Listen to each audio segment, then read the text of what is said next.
Hola, les cuento que todos los 1 de enero Cuba celebra el triunfo de la Revolución Popular que dio al pueblo cubano su verdadera independencia. Entonces, el Día de la Liberación es una importante fecha patria, recordemos, como decíamos, celebrada todos los 1 de enero en conmemoración a lo sucedido en el año 1959. ¿Por qué? Porque el 1 de enero de 1959 va a culminar la lucha que por más de un siglo habían sostenido los patriotas por liberarse del dominio español y estadounidense. Recordemos que la presión de estos señores de Estados Unidos hizo que en 1905 año 1905, se introdujera en la Constitución cubana la famosa Enmienda Platt. Enmienda Platt. Nosotros en nuestros videos de historia de Educatina hemos hablado de este hecho tan importante dentro de la historia de Cuba. Y recordábamos que esta Enmienda Platt de alguna manera establecía que los estadounidenses podían intervenir militarmente la isla si sus intereses se veían amenazados por acontecimientos políticos internos o acuerdos diplomáticos de Cuba con otros países. En las elecciones de 1909 fue elegido presidente el señor que vamos a ver a continuación. ¿Quién es este señor? El general Gómez, el señor José Miguel Gómez. Lo estamos marcando aquí. Quien fuese sustituido por el general Mario García Menocal. Recordemos entonces, elecciones de 1909.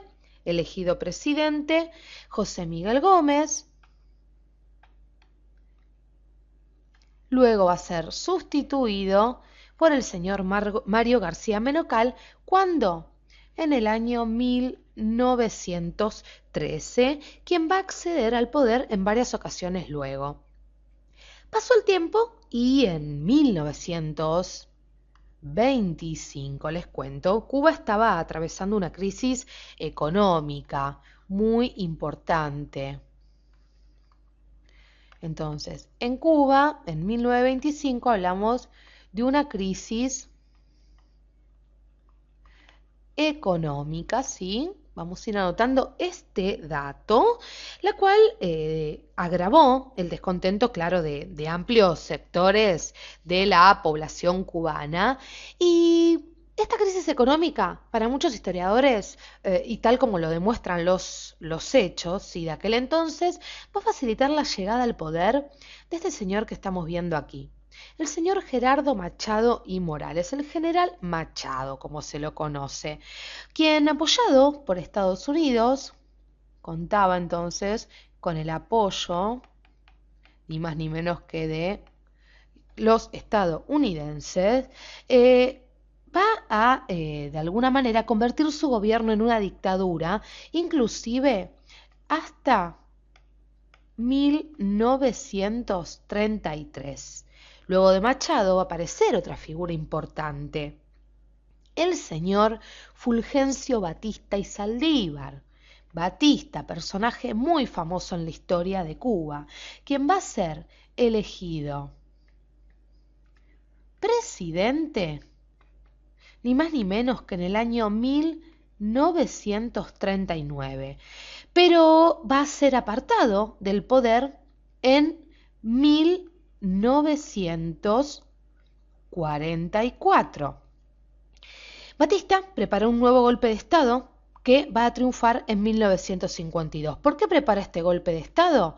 Porque quería volver al poder. Al ser apartado en el 44, dice, no, muchachos, yo no voy a salir de escena. Entonces, como decíamos, prepara un golpe de Estado que lo va a dar en el año 1952 para poder recuperar el poder. Ahora bien, el tibio, de alguna manera populismo que había mostrado en los años 30, se transformó pronto en una férrea dictadura, en una fuerte dictadura, mientras la economía de Cuba dependía, de alguna manera, cada vez más de las ganancias proporcionadas, tanto por el juego y también por la corrupción que nacían, según se vio en aquella época, del turismo de lujo estadounidense. ¿Sí? Nos vamos a ir más adelante en el tiempo. Recordemos, golpe de Estado del 52, Batista vuelve al poder. Ahora los invito a que nos vayamos precisamente, vamos a quedarnos aquí, al año 1956. 1956, porque en ese año un grupo de revolucionarios nacionalistas, dirigido por Fidel Castro, que estamos señalando aquí, así como también por el señor Camilo Cienfuegos, estamos viendo en la imagen del medio, y también por el señor Ernesto Che Guevara, el Che Guevara como se lo conoce popularmente, va a iniciar la lucha guerrillera en Sierra Maestra. Inician entonces una lucha en Sierra Maestra.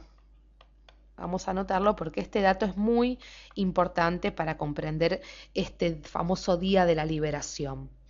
Gracias al apoyo creciente del pueblo, es decir, de la población, les cuento que las fuerzas castristas derrocaron al señor Fulgencio Batista en 1959. Entonces, Batista es derrocado en 1959, como decíamos. Les cuento que el Che Guevara ocupó a los pocos días de enero de ese año la fortaleza de la Cabaña y Camilo Cienfuegos lo que era el famoso cuartel de Colombia. Este señor que vemos aquí, Manuel Urrutia Lleó, ocupó provisoriamente el cargo de presidente. Vamos a marcarlo entonces. Presidente entonces de un presidente provisional, ¿sí? Para ponerlo así. Presidente provisional, aquí lo vemos con el Che Guevara, y también les cuento que numerosos estados van a reconocer a este gobierno como legítimo. Es muy interesante la historia de Cuba, hay que comprenderla paso a paso como la historia de muchos países de Latinoamérica. En este caso recordamos entonces el Día de la Liberación en 1959, donde Batista es derrocado y donde Urrutia llega al poder y se abre un nuevo capítulo en la historia de Cuba. Muchas gracias por acompañarnos en este video de Fechas Patrias, donde recordamos figuras importantes como Fidel Castro, Camilo Cienfuegos, y claro está la figura del Che Guevara tan importante para el pueblo cubano.